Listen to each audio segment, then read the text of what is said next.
Welcome to The Design Board, a podcast created by the team at Upspring that focuses on design, development, and everything in between. We invite innovators in our industry and explore topics that support your growth in every way. The Design Board is a proud member of Surround, a podcast network from Sandow Design Group featuring the architecture and design industry's premier shows. Check it out at surroundpodcast.com. Welcome, everyone, to The Design Board, a podcast by Upspring that focuses on design, development, and everything in between.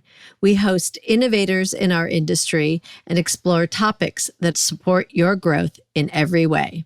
I'm your host, Susan Fernandez, and today I'm joined by Kevin Erickson, an expert in digital accessibility. Empowering teams is Kevin's overall goal so they can produce products that are accessible and usable.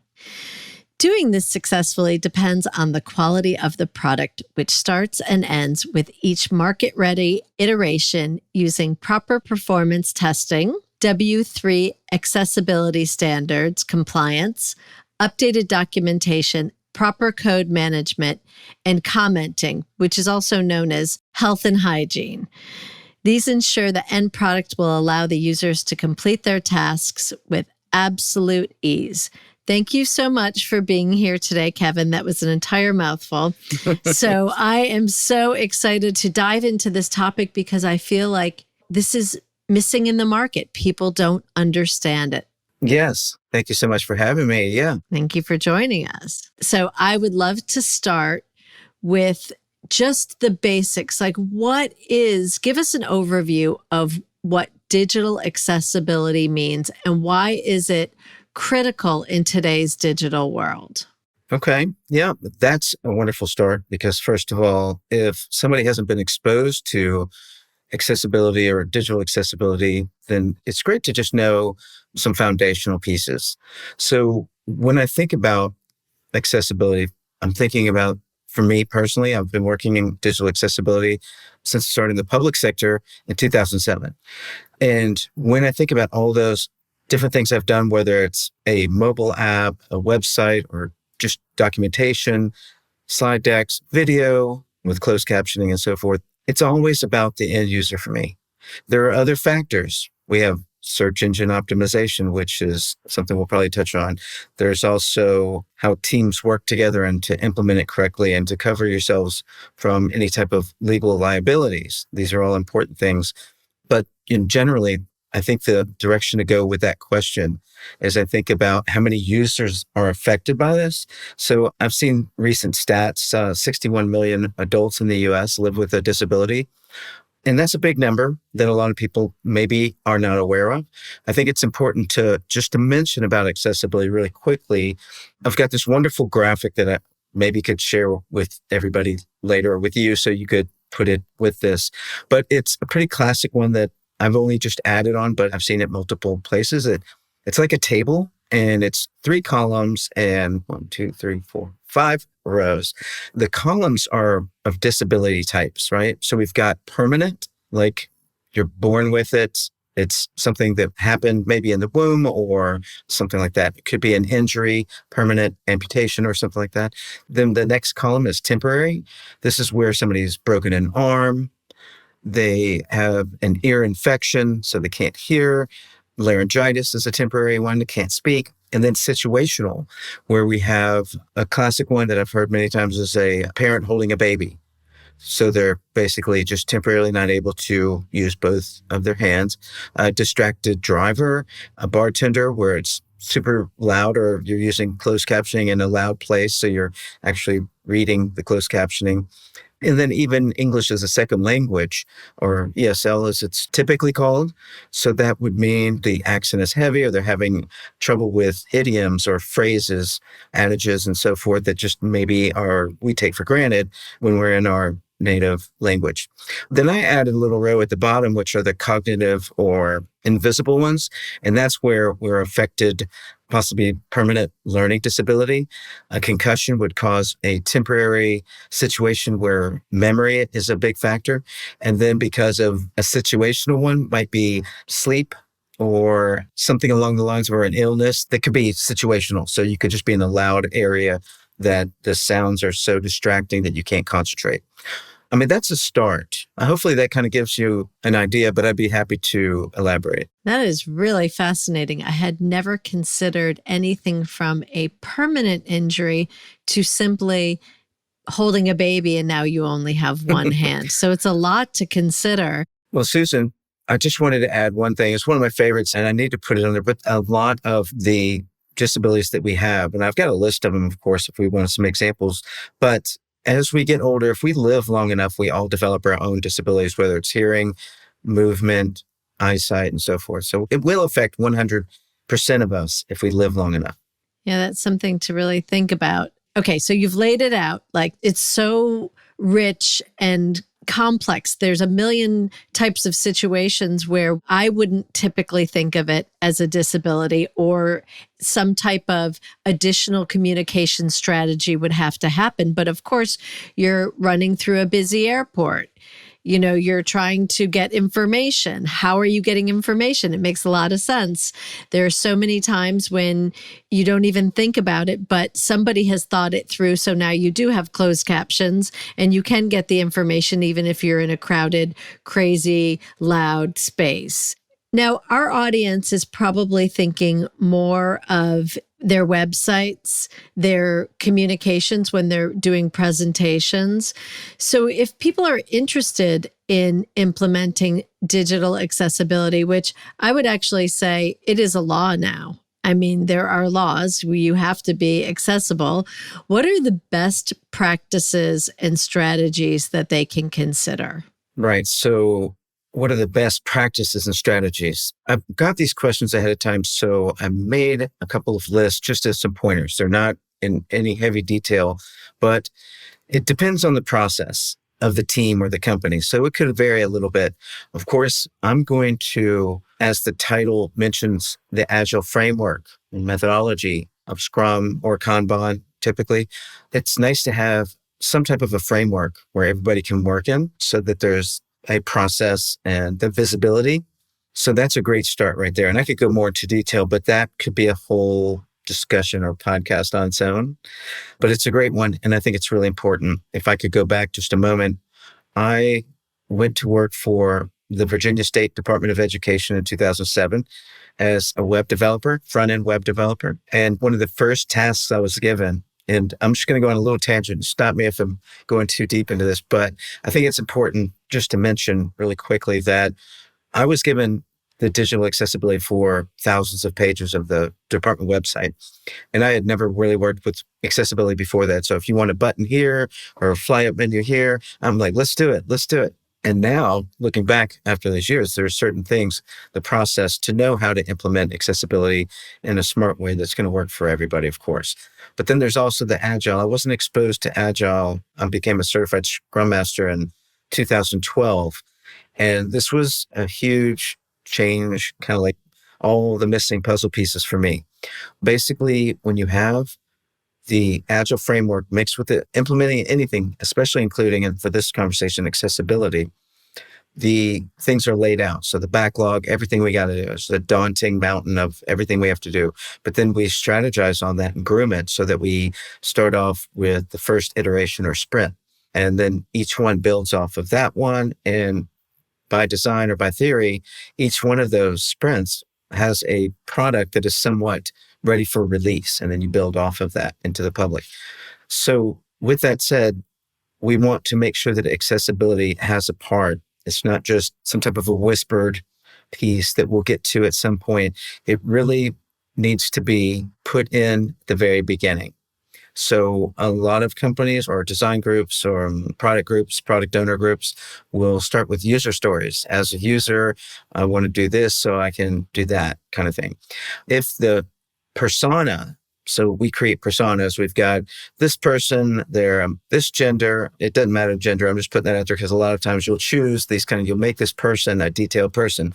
They could be from this demographic, they're this age and so forth. So we're creating, and then we create multiple personas. My thing is to create personas with disabilities. And right there at the beginning, as the people are coming up with the concepts of how this product or website is going to work, we're already thinking, and we can't get around this person who one of our personas, they're a fictional persona that we created, is blind or has a mental disability or an amputation, a motor impairment of some sort, and so forth. So now we're creating that. So that's a really great start. And then as we're using the Agile framework, then we have that visibility, that we know what is being completed, who's got what task, and there's multiple ways, but you want to make sure that the accessibility that's in each of the tasks within the project are being covered and specify the accessible requirement. So that's one thing. Well, I think just for our listeners, I just want to clarify. So Agile is really sort of something that was developed by tech teams to bring products to market using sort of a fast to fail, minimum viable product. So you're moving ahead in these sprints to make sure that everything is working properly, and it allows you to really tighten the span of time to create these things. And also they are more nimble. They can be more tailored by the time they come to market. I think we all remember when websites, would come to market, and after you'd publish them, people would think, oh my gosh, what is this? It's not working. But the other thing that we think a lot about in marketing is personas. So we do personas all the time. We do them for our clients, and every good business owner should understand who is coming to their site. But we tend to think in terms of very broad demographics. Even if we are thinking of something as, I am a manufacturer who sells to an interior designer. We're thinking in that term, but we rarely go into what if that interior designer does have a disability?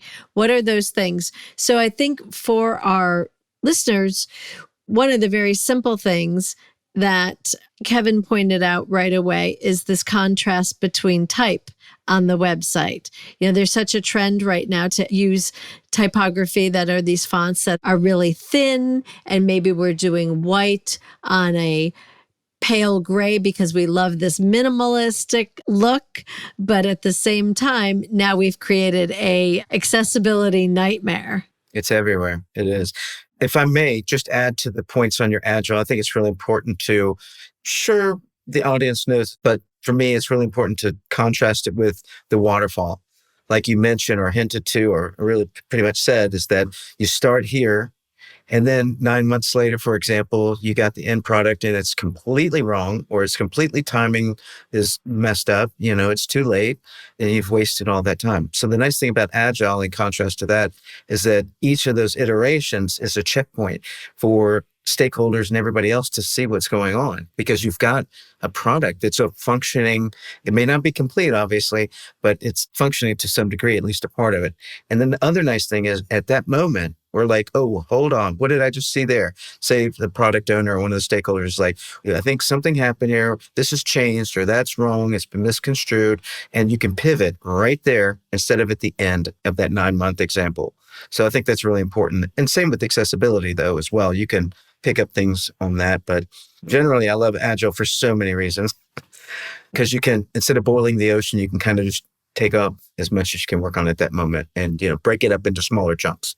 Yeah, and I think that's really important for most listeners, because these are the types of projects we're taking on, right? Which for each individual business, a new website is a big deal. But of course, they can be very simple sites to very, very complicated e-commerce driven sites with a lot of parts and pieces. But taking a step in that process to say, who are we serving, and why are we thinking that everybody has the same ability, the same eyesight, the same everything, is really important.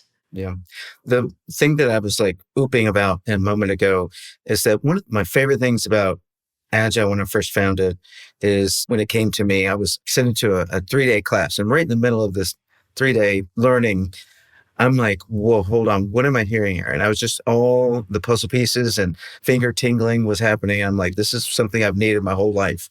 And I got it really late. But what I was going to say is, in part of the definition of Agile is 0 defects. And you apply that to accessibility and getting 0 violations. This is one of the most powerful coupling, like I like to say, peanut butter and chocolate put together. They work so well together. And I just had to mention that, why I love it. Yeah, thank you. So, what are some of the misconceptions surrounding digital accessibility and how can we debunk them? That's a good one because there are continually, I've got a couple of them I'd like to mention today. I know there are maybe six, depending on how far we get. So, as I mentioned, with the number of like 61 million adults, and it's only growing. So the number of people that are affected is a big misconception that needs to be echoed or reiterated. Another one that I hear teams all the time, still, just recently, actually, again, and it'll continue, but it's good to remind ourselves that accessibility, the sooner we put it into the system development lifecycle, the SDLC or the project, the better it is. So I'll hear, we can do accessibility at the end. We'll just go in and pop it in there. And it never works well. It's always wasteful. And there's a lot of rework. So when you put it in the beginning, like with those user stories and the personas, you've already got it built in. It becomes second nature. There's no rework. The accessibility kind of falls into place. Another one, as I'd like to say, is that I'll hear that it's wasteful of time and resources, but it's actually not. It does the opposite. I've heard that it does not add real value to the product. And I would say that every time from my experience, it's 100% makes it so much better. I've also heard that I'll hear time and time again that it's difficult. And I would agree that it's a big subject and anything that's big is going to have its challenges, but you can start at those high critical pieces, those ones that are important and strategize. And we use thinking of how each one of these have their ease of implementation or how difficult they are. So you can kind of weigh in, get all of those that need to be done. And it's quite easy to decide which ones you need to work on at that point in time in the product development. And then lastly, I wanted to say that I've heard, at least for now, there's probably more, but accessibility can limit creativity. And I've heard this from designers. And I would say that it's absolutely the opposite from my experience. And those teams that have said that before and afterwards have had a change of thinking on that as well. There's examples, right? So we have one example. I just want to say this one because it's my favorite. But when we think about, if I did a search, I was trying to think of a good example to show that accessibility does not limit creativity. So I did a search, it just popped in my head. I'm like going, all right, I'm going to do a search for beautiful staircase design. And so I start getting all of these images of like the most amazing, whether they're super futuristic or from the 17 or before, and the woodwork or the metal and the curvatures, and they're amazing. And I was thinking how important, if you didn't have accessibility, and all of these staircases are accessible, there's some really horrible examples of people getting from point A to point B in the physical world that are just not going to work, and they were really poorly thought out. But when you have a staircase, at least the examples I'm talking about right now, is you've got a certain step height and step width, and it has to be anchored properly so nobody's going to fall off and hurt themselves. But they're also accessible for as far as for construction purposes. Now, obviously, we're going to have ramps for people that have a wheelchair and so forth.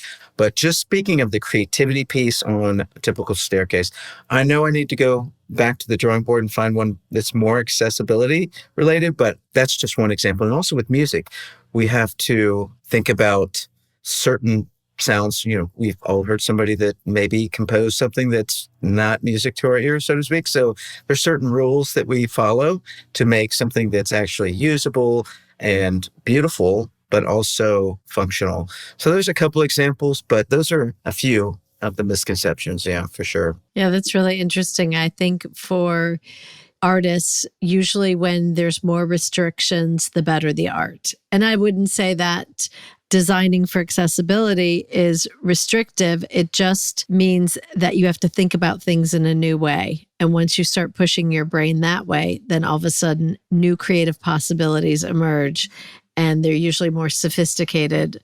Right. Well, you know, limitation is one of those words. And when I think about with accessibility applied to design, is that it's about the function. It's about the usefulness of it, usability for the diversity of the group, all of the people that are the users that are going to be using it. They've got to be able to use it. And when you get creative, that's great. But you also have to make sure that this person that can't see, or this person who's not able to use a mouse because they are keyboard only, that they're going to be able to also use whatever you're creating. So it's kind of like the sky's the limit, so to speak, but you still need to cover everybody, right? Yes.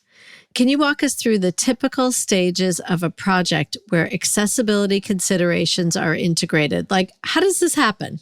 Right. So it doesn't just happen unless everything's set up. So it's once you have everything in place, as I mentioned, it kind of becomes second nature. We still need our checks throughout to make sure they're getting done. And there's some ways to do that beforehand, kind of like set up for success instead of the opposite. So I've got a few that I'd like to mention. One that's pretty much reiterating is that shift left. So we want to get accessibility as early in the process as possible. So we talked about user stories. That's great. And our personas that are going to have disabilities. So we're already thinking that way. Also, depending on what we're building, such as pages, we would want to set up a template of some sort or multiple templates, which would also incorporate a design component library and just the style guides in general. So we've got our color contrast of colors and our swatches all measured out and how to use those. So you can't put a very light color. We have muted colors these days. They're awesome. And they're just small tweaks that you have to do to use our muted colors. You just have to do a nice thin, darker border and voila, you've got it. Hey, you want to put text over an image? That's fine, but let's do some type of a CSS shadow effect or something so we make sure that no matter what. I could go into so many examples. So we've got the templates, but also I wanted to mention that we've got education and training. So there's that kind of foundational piece. So I've done training with teams in the financial district, with the State Department of Education and all of the 130 plus divisions throughout Virginia, created a training program for accessibility and templates. So what we're doing is the awareness, kind of some of the things we've touched on already, but it's also about more examples and just a little bit more understanding of WCAG, or the Web Content Accessibility Guidelines, that we have to adhere to. And when it just went to version 2.2 just recently, so that's coming in, we've got our ADA and other tools and how the rest of the world is handling it. It's really good to get that foundational training for everybody on the team, including project owners and managers and so forth. Then we go into the education and training of the developers, very important, obviously, designers, obviously, as well. And then seems to fall off the radar sometimes are content creators. You can have perfectly designed, perfectly developed and implemented, and then we start putting in the content, and then we can introduce a whole host of violations. So it's really important to have proper heading structure, lists, and language that makes sense or that is actually inclusive, saying like, look over here. Well, that's not going to include anybody that can't look over there.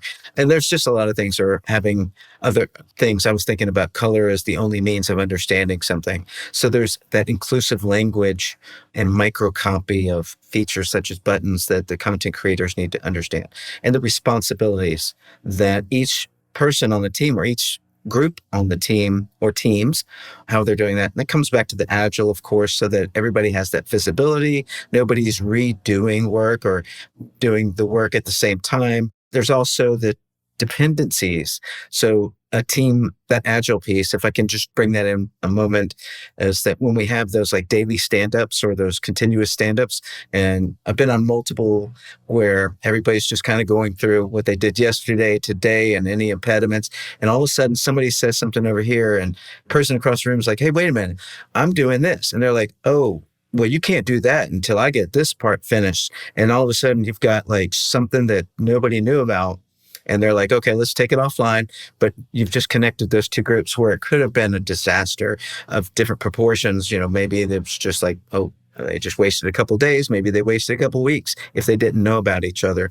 So the same with accessibility. It's going to know that it's in there and everybody can be made aware of who's doing what and making sure that it gets checked off as completed.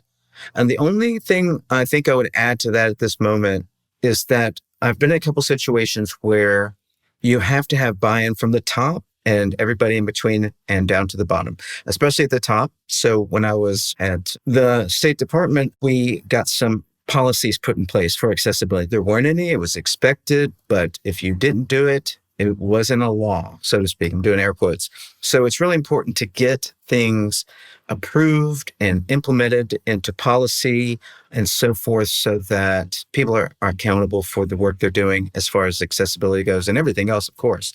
Those are some really big things that would, set the pace and the culture of the teams and everybody so that they're working kind of aligned on that. And bottom line, this is all good business. Like, you don't want prospects who cannot understand what you are trying to sell or what services, products, it doesn't matter, what information you're trying to convey. This is good business. You don't want people feeling like they have to have a one-on-one with your salespeople because they can't understand what's happening on the website. That's wasting their time. It really is good business. So give us your best real world example of a successful implementation of digital accessibility. Like, what's your number one that you could share? There's one that popped into my head that was really challenging, but we pulled it off with a team effort. And it was a section where there were multiple components that could be added to like a favorites list, but then you had to reorder those. So you could take the one at the bottom and put it in the middle or at the top and so forth. And probably one of the most challenging for somebody that's using a mouse and vision, they're just going to click on it, drag it up, and let go of the mouse. Very easy, done. Now, for a user who can't see the screen and can't use a mouse, mouse is vision only, really. And so we had to set the focus in a way that they could go down to the one they wanted to move, select it, and then as they moved it, the screen reader, which is giving acoustic information back or audio on what's happening on the screen, they were able to move it up and then let go or re-hit their spacebar or their return key or enter key, and then they put it into place. And it was just such a moment where there was a challenge. The team came together, came up with a solution. It worked perfectly. We even used user testers with disabilities, tested out, got great feedback and results. So that's one. There's probably so many, but that was one of my favorites. It is. This is so eye-opening because there's so many things that we don't think about. But as we become a more inclusive world where we really want to make sure everybody has access, thinking about how you're talking about this and how the team solved that problem, you really did have to educate, as you were outlining earlier, everyone from project managers, designers. Like, this had to be, I'm sure it felt like a shared victory for everybody. Like, we did it, but that's all because they're looking at it through that lens. So this is a very deep subject. And I know that we will link in the podcast description some resources, but what tools would you recommend for our listeners who want to learn more about digital accessibility? Right. That would be really good for some links, of course. I've had a couple of lists in the past. They're generally have to get updated. You'll send it out and then you click on it yourself and you're like, oh, that website's changed. So I'll make sure. But I do have a couple. We've got some easy tools. And usually I only give out things that are free. They may take time. There could be a learning curve, but generally they're quite easy to use as well. So the first one I'll say is every team needs to have a screen reader. Maybe not familiar with that, but there are videos on YouTube and so forth where you could spend a couple minutes or 5 minutes. If you've never heard one before, it's a really good idea to listen how those are used and what kind of information is being conveyed to the user. So NVDA is a non-visual desktop access. That's what NVDA, but so NVDA is an open source, totally free screen reader. So you don't have to pay $1,000 license for JAWS or something like that. You could use JAWS. Some people prefer that, and you can use it on Windows for about 40 minutes, and then you have to restart your computer. Then you can use it again, but after that amount of time, you have to restart it. There's also VoiceOver for Mac that comes with your device, your mobile devices, and the desktop. And that's an excellent screen reader, but I think that it may miss accessibility issues, so I recommend NVDA myself. The website that you mentioned, I believe, at the beginning, so that's w3c.org, the World Wide Web Consortium. So WCAG, again, is WCAG, or Web Content Accessibility Guidelines, version 2.2, and we're seeking double A. There's a triple A and there's a single A, but when you do double A, it also incorporates single A. So just a little bit on that one. So you want to focus, know where to focus so that you're compliant. And by the way, WCAG is like the gold one. So there's section 508 and that's incorporated, or WCAG incorporates all of section 508 and more. So it's actually, from my experience, you're covered and better. There's a color contrast analyzer, so you can make sure that you're doing your foreground of, say, black text and a background of white text. Strongest combination you can have. And so you can do that color contrast and measure it. I won't go into the details there, but you can measure the red background with the blue foreground. Not going to be good. Never. Don't do those colors. So there's a color contrast analyzer, so you can make sure your colors have a strong enough contrast, whether with text in the background, with links in the surrounding text, with table borders, button borders, and so forth. You want to make sure all of that, anything that's actionable, has that strong enough contrast so users with low vision or visual impairments know where buttons begin and end and be able to read content. Very important, right? We also have automated scanners.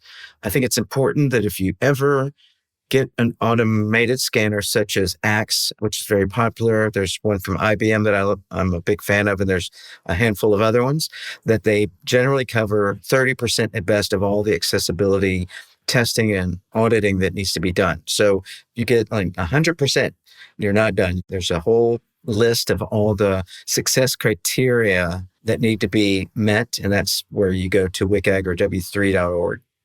So there's this scanning tool. And then keyboard. Your keyboard is an awesome tool. I'll go to a mini website. Somebody's like, hey, is this website accessible? Here's a link.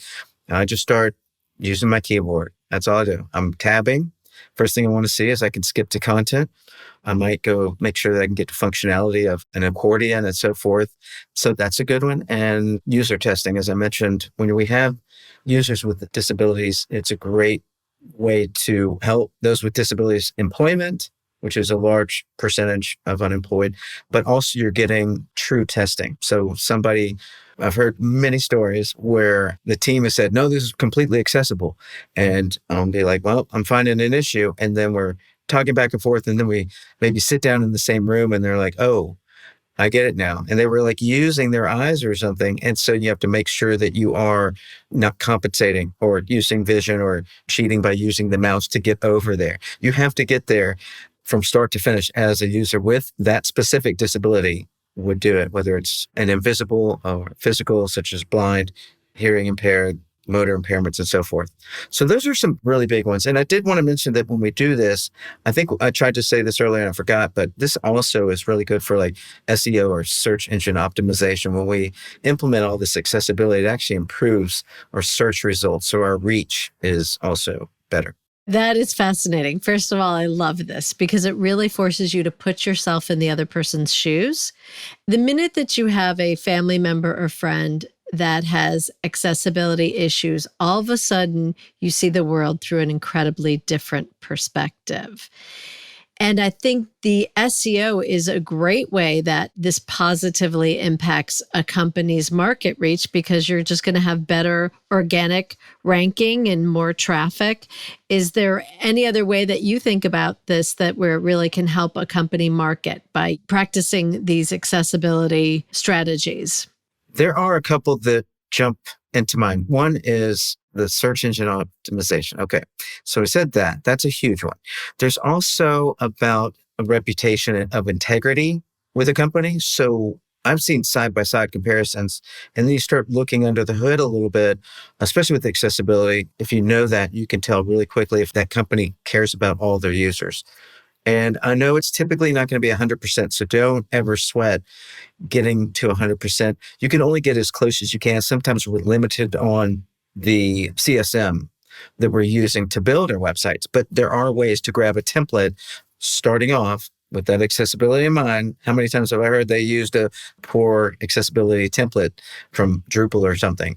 And then they're like, well, now we have to go, or some of the other CSMs that are out there. So it's really important to have that set up. And so you're providing accessibility for everybody. So you've got that accolade that you can promote over the competition. So if somebody's like, well, I was thinking about going with this and then this other company, and then the company that has all their accessibility in a good place can show a side-by-side comparison. Well, this company over here with their website or their teams, they come up very short or they're measured poorly on their accessibility work. And we hold that in high regard. So it's going to make you look really good. And then, of course, I think one of the most important is we've just got all users being able to use it without issues. So, and bottom line, I have to say this is kind of like a little footnote, is that when we're building accessibility or building something with accessibility, like I mentioned, you can't always get 100%, but we do as much as we can. We certainly want to take care of the critical and serious ones and as many as we can all the way down. Some of them are a nuisance or just annoying, but they can be a violation, but we have to realize they're not going to stop the user from being able to complete their task. But we can always, at the end of the day, have an accessibility section link right in our footer. So every page is going to have a link. They're never going to have to search for it. It's on the footer. So they go down to the footer and they're typically there. So it's not like you're going to have to shout it out. So people are going to expect an accessibility link. And then they go to that accessibility link. It's going to give an accessibility statement showing your statement of taking care of all users, thinking of all users and so forth, but also having some contact information. So if the accessibility just isn't working for an individual or the users, they'll at least have some type of a contact, like an email, a telephone. And that's, of course, the last resort, but to have it there is also very important. So you're showing that inviting environment, and people definitely sense that and they want to come back. That was really insightful, because I think as there is a call for greater transparency behind companies. What do you stand for? It's kind of like this is where the rubber meets the road. And those who at this point in their life have not experienced accessibility issues, it is a great way to advocate for those who have, like to really look at a company and say, what is their website like? Are they actually putting their money where their mouth is? And do I want to support it? So really interesting. I had never thought of that as almost one of those, what does a company stand for issues, a way to look at that. And can I add just real quick? I know we probably don't have much time left, but I do want to say that I've experienced this and just got emotional, because the magic of why I do this is because when the team and, when you've got buy-in from the top and everybody in between down to the bottom, they're all working together. The morale is, you're so proud of your work and you begin to love it and it becomes infectious. And that's a wonderful thing that you just get tingles all over like I'm getting right now. That's fantastic. I love that. Really embracing this. And I think too many companies, in my experience, it's kind of management, makes the decision and they think culture is something from the top down, when it is in a way, but it really is from the bottom up, because you have to live it. And giving teams a purpose, giving us all a purpose. And when that purpose actually serves someone else, people work harder. It's absolutely true. We'll do more for our kids than we'll do for ourselves. We'll do more for our pets than we'll do for ourselves. So putting that together and saying it inspires teams. I love that, Kevin. That's so interesting. It's amazing. Yeah, it's a great field to be in. I recommend it. Anybody that's just getting started, I'm like, put some accessibility on your resume. And one of the tools now, of course, I just remember that the training, you can do Trusted Tester, which is free through the government. So it's not like people have to spend boatloads of money here. It's just about getting the teams to actually do the training. But yeah, I had to go back to that for a second. Very cool. It's very cool. So just finally, the last question I have for you is, getting all of these folks together is a skill in its own. So do you have any tips for effective collaboration between the designers, the developers, the experts? How do you foster that? Or as you're saying, does it happen naturally? But how do you foster this collaboration? Yeah, it's an important thing to think about for sure, because it doesn't just happen from my experience. So we've got to be set up for success. So if we have those things in place, that it is a goal, it is the mission to do this, this is what we stand for kind of thing. They also are accountable, everybody. So we know that this is important, as I mentioned earlier. So the training I mentioned is a big factor, because then you have everybody. There's not somebody thinking that accessibility means one thing and another person this. So that training, kind of like the same training, whether it's online, but I like the in-house, whether it's virtual or together in a room, is a really good way to go. For some reason, I haven't had a good experience hearing about other where they're doing the online kind of accessibility training. Although it is super helpful, just has to be make sure that people are actually doing it and not like skipping to the result and not listening to the video. So it's really a great thing to do for like 2 days, not just 30 minutes, not just 2 hours. It's a big subject. So training for all, getting everybody aligned, that clear definition of responsibilities for each group and what other teams are responsible for. I think this is really important to stress, to not just know what we're responsible for. Say if I was a developer, I'm like, okay, I know what I have to do. I'm good. Nope. You also want to know what the designers are responsible for as far as accessibility and the content creators or authors, because especially with, depending on where you are, developers typically can do their own standalone, but the designers definitely need to know what the content creators and the developers are doing. And the content creators definitely need to know what the designers are doing, but also to be able to talk about terms that make sense for each of the group, especially developers. Because developers are doing technical things like certain landmarks within, and they each have a name. This is important content. So just as an example, the content author would need to know that the article or the aside needs to be used for this, or the main navigation or secondary, tertiary navigation. We just need to have that language. So when we have the training and knowing what we're responsible for and what others are and having that same language, I mean, it's not like the Tower of Babylon. So in other words, everybody can communicate much clearer, and I thought they meant something else. And then you find out sometime later, a week or two, a month, that they were actually talking about something else. So it's a really good start to get everybody set up using that training and responsibilities of each of themselves and each. And then Agile is going to do that. So if we have that collaboration where a developer or a designer or a content creator or even a project owner manager can go into the Agile board and say like, oh, okay, I see what everybody's doing right here. And they can see just theirs or the big picture and what's in the next sprint and so forth. So that's also going to help so that they'll know about those dependencies and so forth, helping them work together if they need it. Now, typically leaders, we can keep this really simple. The product management can kind of orchestrate all of this and everybody just kind of goes about their business. But Agile is a great tool or framework, but I've seen it messed up many times. So it's easy to, if you kind of go off and customize it. So I'll just say, keep it simple. Keep all of this simple, including your website, forms, and everything. The more simple we keep it, break it up. If it gets complex, that means it's too much. Break it up. So that's my advice on that. Awesome. Well, I think if anybody is listening and they're not familiar with Agile, it's definitely worth looking into. It is such a great way to work. And especially when you're bringing this new concept to an organization, this focus on accessibility, weaving it in, making it part of the process. It's really important to have that be super clear so no one, as you were saying, goes down a rabbit hole by themselves. Kevin, this was absolutely fascinating. Thank you so much. As we talked about, we're going to put links in the descriptor and you can check Kevin out on LinkedIn and connect with him. So we'll put it there. Thank you so much. Really appreciate it. Oh, thank you so much. It's my favorite subject, one of them. And anytime you want to talk about it, call me up and I'll be there. All right. Thank you.